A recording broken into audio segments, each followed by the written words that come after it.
할렐루야. 우리 서로 인사하실까요? 잘 오셨습니다.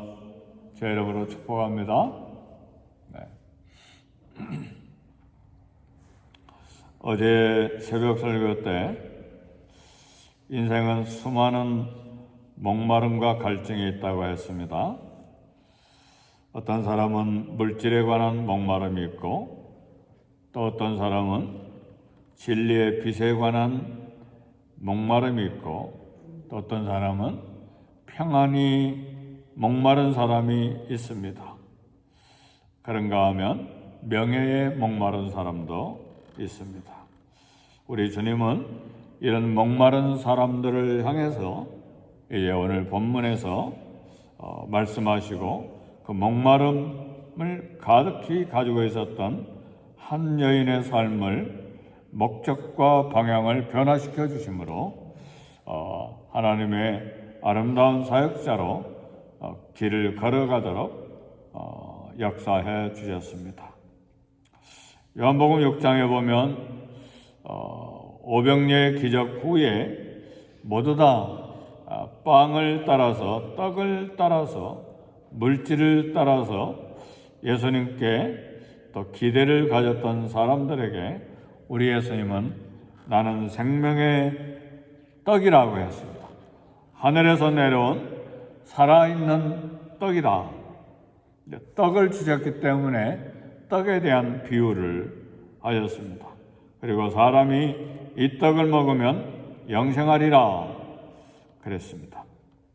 세상 물질, 돈 있어도 결국은 죽습니다.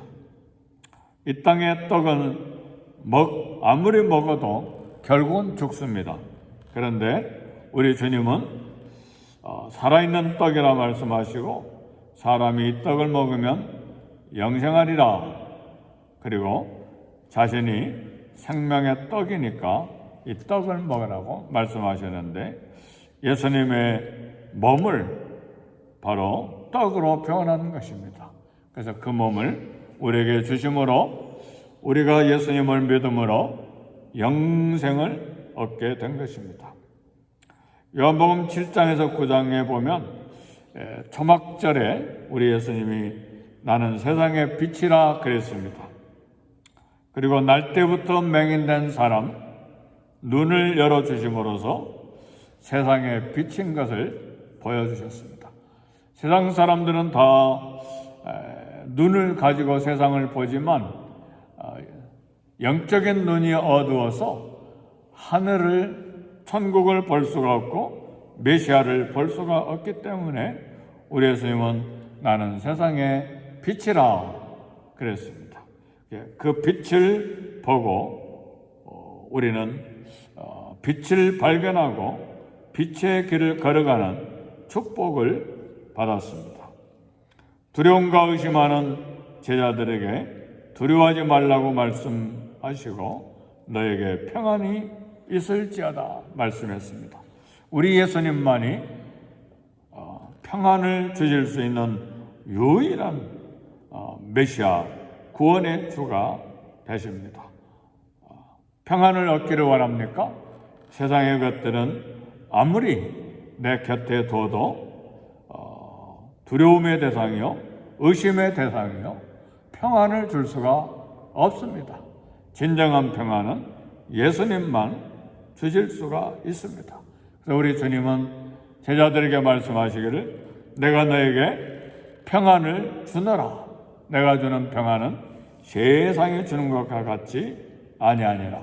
예수님 안에서 진정한 평안을 얻을 수 있기를 제 이름으로 축복합니다.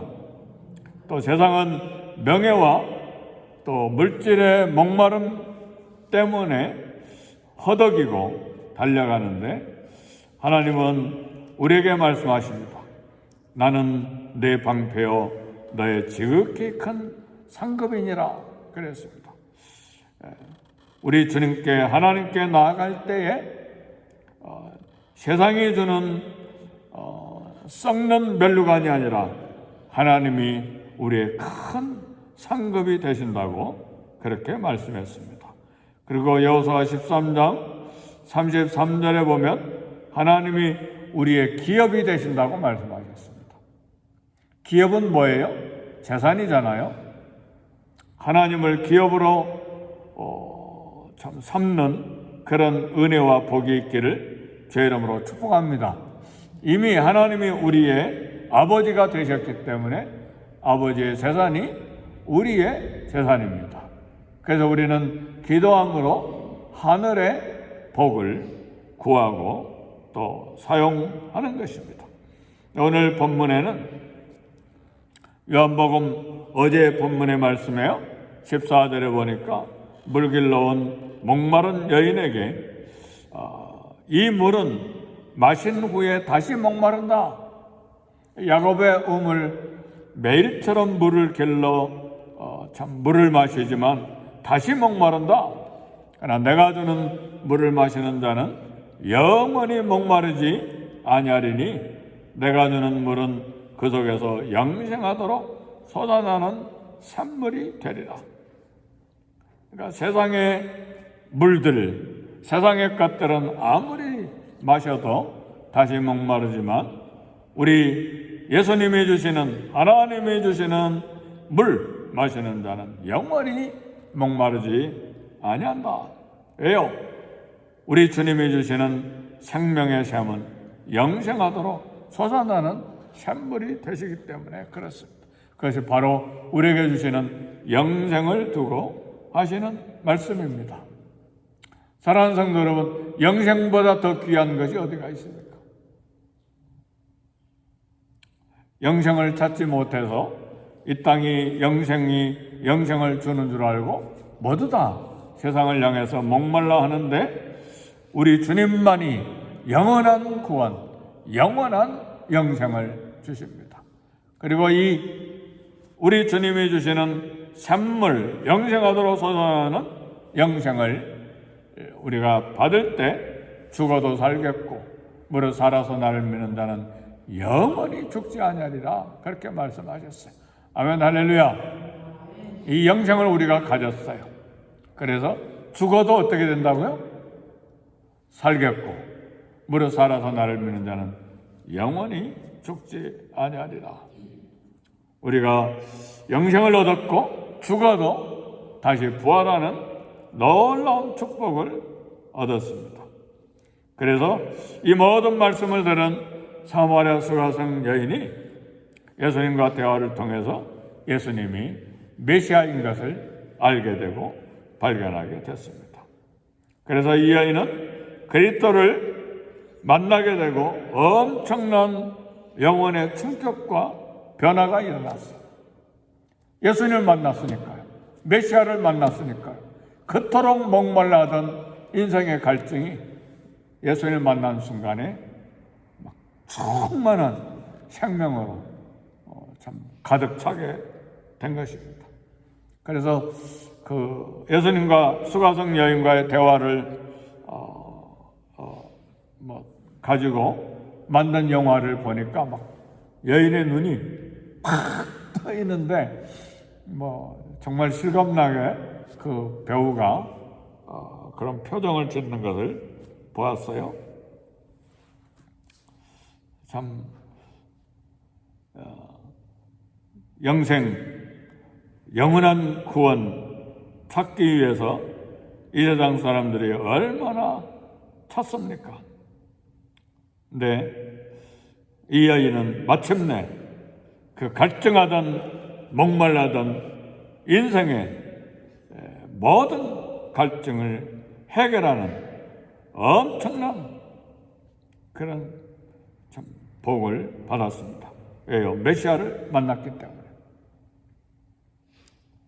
오늘 저와 여러분들이 인생의 마지막에 갈 곳이 없다면 얼마나 두렵겠습니까?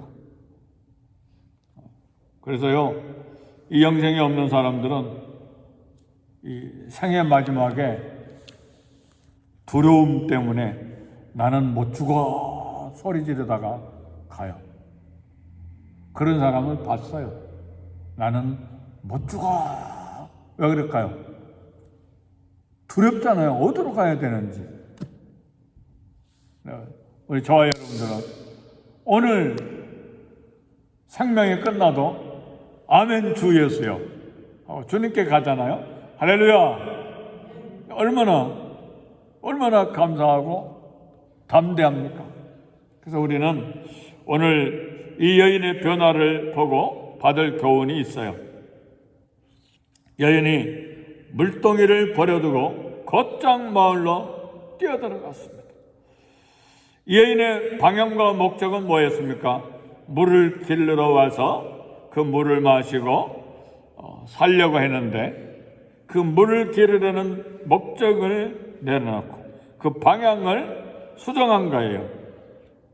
예수님을 만난 사람들은 살아온 인생의 목적과 방향을 분명히 수정합니다. 오늘 저와 여러분이 호흡하고 이 땅에 생존하는 방향과 목적이 뭡니까? 먹고 사는 겁니까? 그건 일용할 양식 우리가 늘 먹고 사는 거 필요한 것이지만 진짜 먹고 사는 그리고 이 땅에 호흡하고 사는 방향과 목적이 뭡니까? 예수님을 따라가는 것입니다. 그러면 우리의 삶의 모든 것이 예수님을 향한 방향을, 목적을 분명히 정해야죠. 그렇죠? 지금까지 서론에 이야기했잖아요. 목마름, 물질에 대한 목마름, 쾌락에 대한 목마름, 또 평안에 대한 목마름, 명예에 대한 목마름, 기업에 대한 목마름, 온갖 그런 목마름으로 왔는데 이 여인이 그런 방향과 목적, 세상에 대한 갈증과 목마름, 물로 해결되는 것이 아니라 예수님을 만났잖아요. 메시아를 만났잖아요. 구원의 길을 발견했잖아요. 그러니까 그의 물을 길러러 왔던 물동이를 버려두고 방향을 바꾸고 목적을 수정하고 동네로 뛰어들어간 거예요. 아멘, 할렐루야. 그래서요, 우리 날마다 일상을 살잖아요. 먹고 마시고 일하고 생활하고 자녀들 가정 모든 것 다 하는데, 그러나 그런 모든 것의 방향과 목적은 천국이어야 합니다. 예수 그리스도여야 합니다. 이 여인처럼 방향과 목적을 분명히 하고 그런 모든 것들은 주님을 위한, 하나님 나라를 위한 수단과 도구로만 사용해야 돼요. 아멘, 할렐루야. 절대 세상의 목적이 아니에요.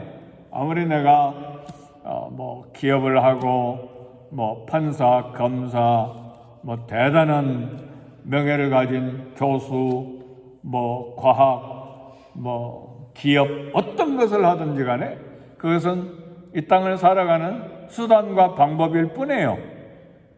그렇죠. 그러나 방향과 목적은 누굽니까? 우리 예수 그리스도여야 돼요. 분명히 예수님을 만나면 그렇게 바꾸게 돼 있어요. 근데 시원찮게 만나거나 시시하게 만나거나 만났는지 안 만나는지 모르면 계속 세상의 목마름을 향해서 그걸 부여잡고 그걸 가지고 막 싸우고 다투고 욕심내고 그걸 붙잡고 가다가 어느 날 생명이 끝나는 거예요. 내가 뭘 위해서 살았나? 아멘. 주님을 분명하게 메시아를 만나고 방향과 목적이 분명한 저와 여러분이 되시기를 주의 이름으로 축복합니다. 바닷가의 어린아이들이 부모를 따라서 모래사장에서 아무리 모래성을 쌓았어도 저녁 때 되면 다 두고 가야 되고 저녁 때 되면 밀물이 들어와서 한번 싹 왔다가 지나가면 모래성이 다 무너져요. 그죠? 그렇죠? 우리 인생이 그렇다 그 말이에요. 가야 될 곳은 어디예요? 집이잖아요. 그래서 엄마 아빠 따라서 집으로 가잖아요. 근데 그 모래성이 영원한 우리의 삶의 방향과 목적인 줄 알고 막 거기에 막 앙앙거리고 아각거리고 거기에만 있다고 있으려고 고집 부리면 어떻게 돼요? 그게 아니죠. 어리석은 일이잖아요. 우리 믿음의 선배들은 그래서 이 땅을 나그네 길로, 이방인의 길로 다 여기고 더 나은 본향 천국을 향해서 걸어갔다. 그렇게 아브라함의 생애를 히브리서에서 이야기를 합니다.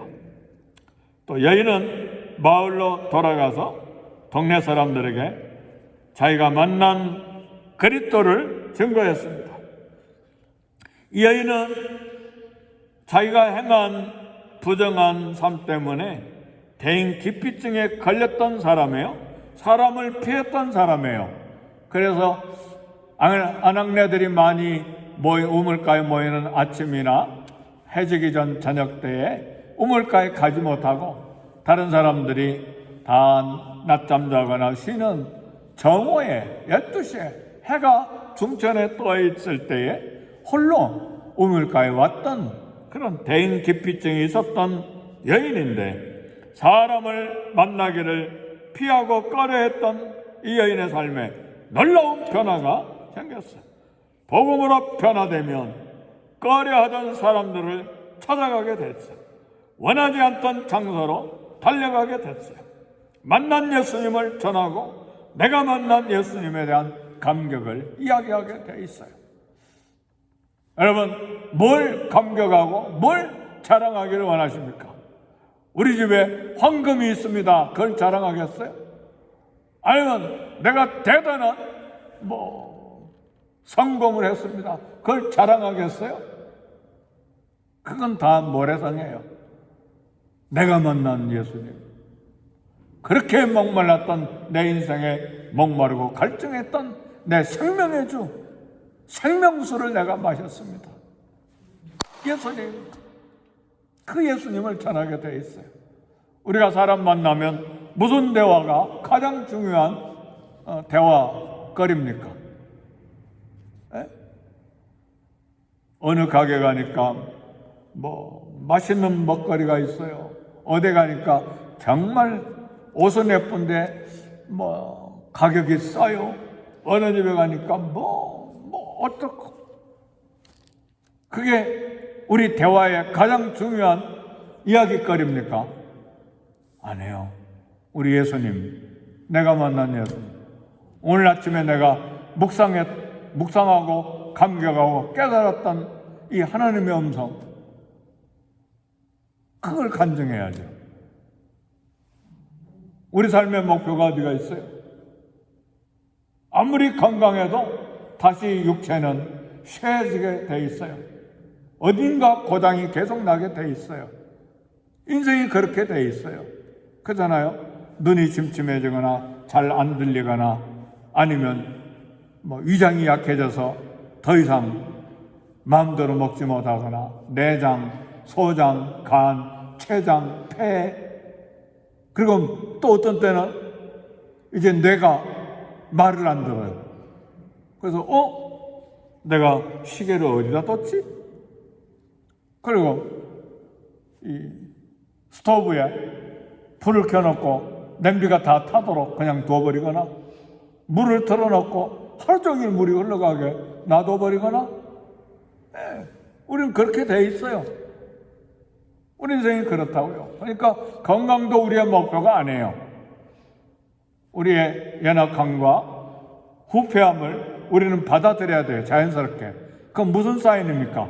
너 고향에 돌아올 때가 됐다. 내 집에 돌아올 때가 됐다. 그 사인이에요. 아멘입니까? 그래서 저도 눈이 침침해서 좀 돋보기를 쓰고 있잖아요. 근데 사인이구나. 주님이 오라고 하시는구나. 그걸 자연스럽게 받아들이는 거예요. 그러지 내가 왜 이상해? 아니요. 우리 주님이. 그래서 야곱도 마지막에 가는 순간에 요셉이 자기 손자 둘을 데리고 왔는데 누구냐? 못 봤잖아요.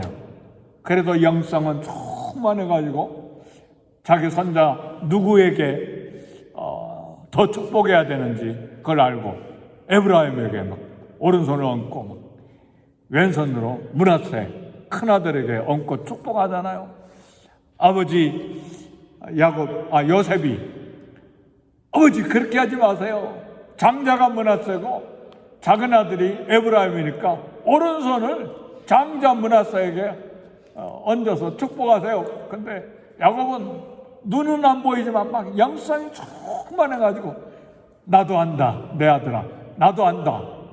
그리고 막 요셉이 큰아들 므낫세를 오른쪽에다 딱 데리고 오고 작은 아들 왼쪽에 데리고 오니까 야곱이 어떻게 합니까? 손을 딱 얻어먹혀가지고 작은 아들 에브라임에게 더 축복을 하잖아요.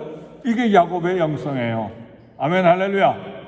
그러니까요, 우리 기억력, 우리의 몸의 연약감, 어떤 부분이 이렇게 와도 우리 주님께 대한 믿음과 영성과 삶의 방향과 목적이 더 선명해져야 됩니다. 아멘, 할렐루야. 그러지 않고 여전히 막 마지막 호흡이 끊어지는 순간에 막 세상 것 못 놓고 막 떨면 어떻게 되겠어요? 그런 여인이 누구였죠? 소돔 고모라 상에서 겨우 빠져나온 롯의 부인이 막 뒤돌아보다가 그냥 소등기둥이 되어버렸잖아요. 우리의 삶의 방향과 목적은 분명해야 돼요. 예수 그리스도, 우리 믿음의 도리의 사도이시며 대제사장이신 예수를 바라보자. 예수님을 바라봐야 돼. 그래서 그 결과 어떻게 됐습니까? 사마리아 수가성 마을 사람들이 여인의 말을 듣고 예수님 앞으로 왔어요. 여기에 마지막입니다. 잘 들으셔야 돼요. 평상시에는 이 여인을 무시했어요. 멸시했어요. 삶이 깨끗하지 못했으니까. 근데 신기하게 이 여인의 말에 귀를 기울여 많은 수가성 사람들이 예수님께 왔습니다. 할렐루야. 예수님을 만난 사람의 놀라운 변화된 역사예요. 내가 만난 예수님을 전하니까 나를 무시하고 나를 왕따시켰던 사람들이 귀를 열고 예수님께 돌아오는 거예요. 할렐루야. 이런 변화가 일어난다 그 말이에요. 전도할 때 두려움, 의심 갖지 말고 사람의 마음을 움직이는 그런 성령의 역사가 예수님을 만난 사람에게 있기 때문에 담대해야 돼요. 복음을 전하면 믿을 수 있도록 우리 성령님이 역사하십니다. 그래서 우리 주님이 수가성 여인을 만난 다음에 제자들에게 말씀하십니다.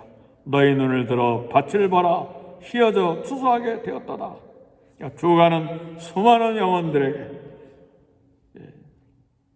목말라하고 갈증하는 수많은 사람들이 생수를 마시도록, 생수가 누구예요? 예수님이잖아요.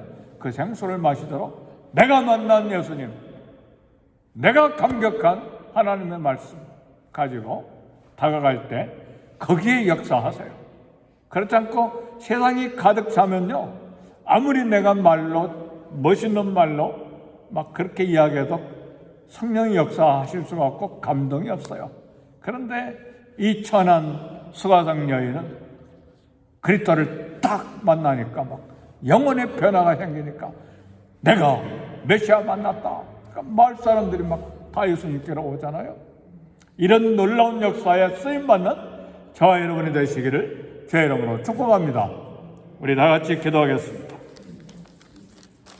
기도하실 때에 우리 주님 말씀을 통해 확실하게 만나는 은혜를 허락하시고 날마다 주님과 동행하는 삶을 살게 해주시고 성령으로 충만한 삶을 살아 내가 만난 예수님, 내가 만난 그리스도, 내가 마신 생명수, 내가 먹은 하늘에서 내려온 생명의 떡을 전하는 일에 쓰임받는 우리 모두가 되게 해 주옵소서. 우리 다 같이 기도하겠습니다.